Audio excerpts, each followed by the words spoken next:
Okay, hi, let's talk about Mercury retrograde in Leo. In order to talk about Mercury retrograde in Leo, we got to talk about Leo.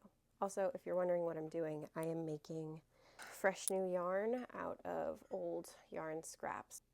It's pretty fun. I'm actually really enjoying it. Leo is ruled by the sun, and the sun rules the heart. And that is why a healthy and aligned Leo is like the most warm and heartfelt person you will ever meet. So there is a lot here around aligning how we think, how we communicate, and how we show up in relation to one another. Aligning those things more toward something that feels really true at the center of ourself. And Leo has a lot to teach us about that kind of self-centeredness that is truly centered, as distinguished from selfishness. When someone is really centered in themselves, they can actually be present with you. And all of that goodness and joy and like passion that they have in being themselves just flows right into you, and it is just like warm and delicious and yummy. There is, with this Mercury retrograde, a recalibration in that direction. This is happening while Uranus has just entered Gemini.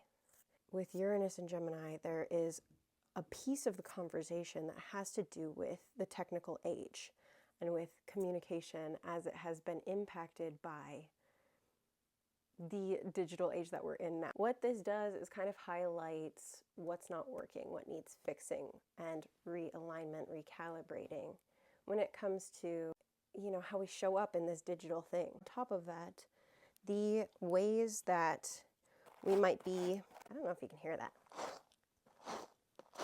allowing social norms to pull us off center and showing up in the collective or in personal relationships in ways that don't actually feel true and pull us away from alignment with ourselves. I'm saying all this so that when the Mercury madness hits and you're like, what in the hell is going on? I'm hoping that when that Mercury madness hits, you can remind yourself that this is an opportunity for you to choose a choice that brings you closer to expressing and standing in your center.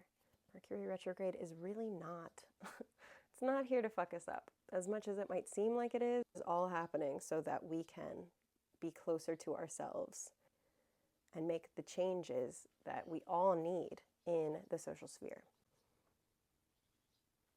That's what I made, look.